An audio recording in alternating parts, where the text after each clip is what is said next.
beautiful. Welcome back to Nat's Beautiful Life. Today I'm going to be sharing with you my April wrap-up. And as I was going through this, I was like, oh cool, I own all these books or most of these books or have them on my person. And then I realized I don't really have all of them on me because a lot of people are borrowing them. We also have Barry in the office today. Ooh, I'm so sorry about that. Let me straighten that up. Okay, now we're straight again. So I do have some of these, not all of these, but we're going to talk about them anyway. I had some good books this month. I finished 5 books, but one of them was 647 pages, so I think that's okay. Yeah, so let's just get into this video. Do you like my sign? I love this. I saw someone have this sign on their Instagram, and I loved it so much I had to like get one and make it myself. It's kind of like a vibe right now. But anyway, so the first book that I read this month was actually one I have on hand, and that is The Final Empire by Sanderson. It is the first book in the Mistborn series, and it is the 647 page book. It took me a week to read, but I really love this book. If you're not familiar with this, I don't know why you wouldn't be, because I have been just assaulted with so many read Mistborn, you need to read Mistborn, you'd really like Mistborn, for so many years that I actually got them.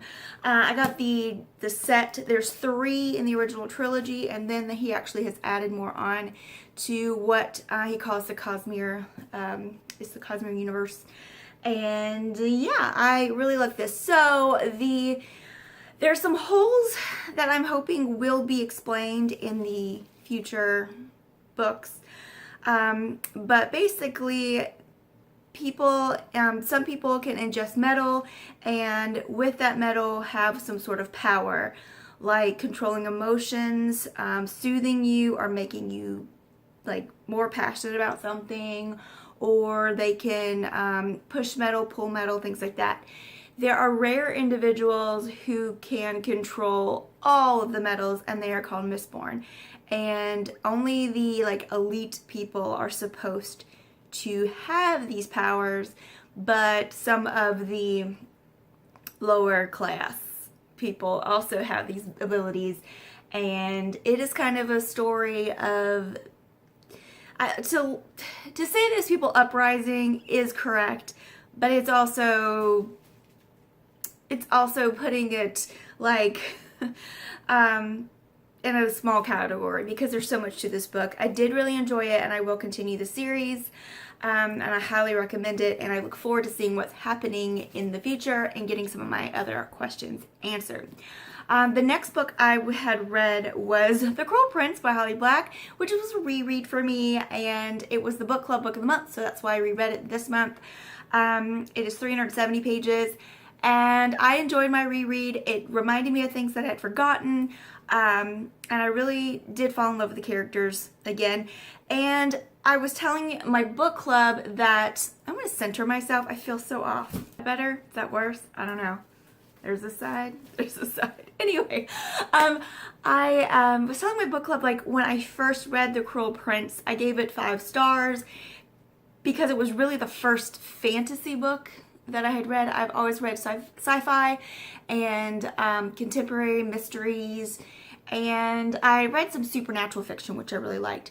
This was really my first delve into fantasy, and that noise is Barry jumping off his chair, his wicker chair, by the way. But anyway, and so that book really just like has a special place in my heart because of the fact that it was kind of my delve into fantasy. And since then I have read so much fantasy. So I said if I read this for the first time now, I don't know that I would give it 5 stars, but I left it at 5 stars just because it's a very special book to me. The next book I read was The Wicked King by Holly Black. I actually got this book the day it came out, but I just read it this month. So it came out in January. I just read it. And it is, like I said, the second book in The Cruel Prince. And oh my word, it's got so much more to it. The Cruel Prince had to be what it was, and just explaining things and giving you this background. And the Wicked King, so much happened, and then, oh my word, the way it ended, I cannot wait for Queen of Nothing. Like, that's the next book, comes out in January 2020. Oh my word, cannot wait. Friends, if you have an arc of that, you know, I'd like to read it and review it, please. But I have really enjoyed that series. I mean, it's not earth-shattering, mind-blowing, like, stuff, but it's really good. I enjoyed it, and I do recommend it. Another book that I read, I needed kind of a break from it all, and I did A Question of Holmes by Brittany Cavallaro. It is a library book. I have already returned it. This is the fourth and final book in the Sherlock Holmes series. I was sad to see it end, but this book was the most lackluster of the series. Was it bad? Did I not enjoy it? No, I wouldn't say those things. I did enjoy it.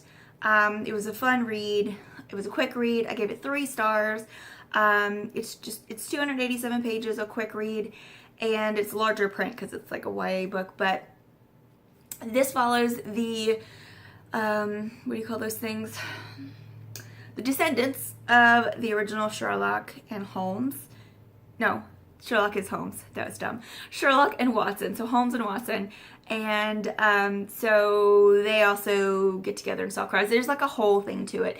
And in the beginning of each book, there is a family tree of how it works. So that's really helpful. But I really enjoyed this series. Like I said, I was sad to see it end, but this book was just kind of meh for me. It wasn't the best one.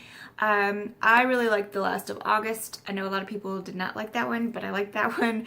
And the one before, The Case for Jamie, that was a good one as well. So whatever, it is what it was, and I enjoyed it. It was great. So how many books is that? Is that 4? So before I mention the last book that I finished, I'm going to talk about quickly a little book. It's an audiobook that I have not finished yet. I am currently listening to, and that is Where the Crawdads Sing by Delia Owens.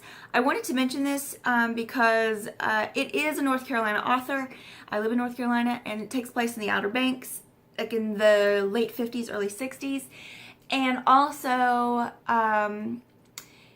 the narrator for this book is phenomenal, and I love how she gets those accents correct without exaggerating them. As you can tell, I'm from North Carolina, and I'm sure some people, like when I was in New York a lot, people made fun of my accent. But when I came here, people would be like, you don't really have much of an accent. So it just kind of depends on where you live. It's just like anywhere. Wherever you live in the state, your accent is different. If you live on the coast, or if you live in the more fishing areas, they have that accent that we call the high tiders and things like that. And she had these accents down without exaggerating them and making them sound disrespectful. I hate when a southern accent sounds disrespectful and just plain wrong. And she did a great job with that. Plus, she's really good with the different characters because it's one narrator for the whole cast, and it's good. It is a mystery, and it's good. It's also just like, it's not slice of, it's like coming of age, but in a really weird way. Like, this girl is on her own from the time she's like 7, and it's just good. I highly recommend it. It was recommended to me. And so, yeah, I'm looking forward to getting more into that. I don't even know if I'm halfway through, but I'm quite a bit into it, and I've really enjoyed it. All right, so the last book that I read and finished, so this is kind of is a nonfiction. It's not really a biography, but it is a little bit of like, it's more like journalism into this. And that is What Made Maddy Run by Kate Fagan.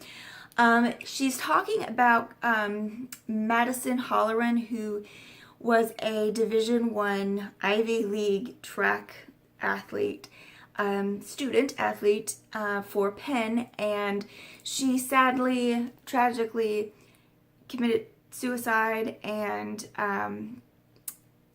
just had some issues. And so it's going through and talking about what kind of this whole situation with, and I have a real, this really helped me understand some things. And also I think if someone's ever dealt with somebody who has contemplated suicide or has committed suicide, or I just hate talking about it, but the thing is, you need to, because this is so important, because we want the suicide rate to be 0. And if we don't talk about it, that's not going to happen. But I really just, I enjoyed the knowledge that I got from this book. The thing is, she was mentally ill, and then she had these other things. It was like, she kept saying she was unhappy, she wanted to quit doing this, but it just talks about the pressure that student athletes have, especially college student athletes. And she never had any signs of mental illness until she hit college, and so it was hard for everybody to understand and really grip with what she was dealing with. And so it's just eye-opening. And then it talks about how schools deal with it, or athletic programs deal with it, or they don't have the ability to deal with it, which they should. And so it's a very important book. And I'm very glad that I read it, and I'm very glad that I learned some things here. And yeah, so anybody with mental illness, or anybody who has a family member with mental illness, this is a good book to read for you, because it also shows you some kind of warning signs.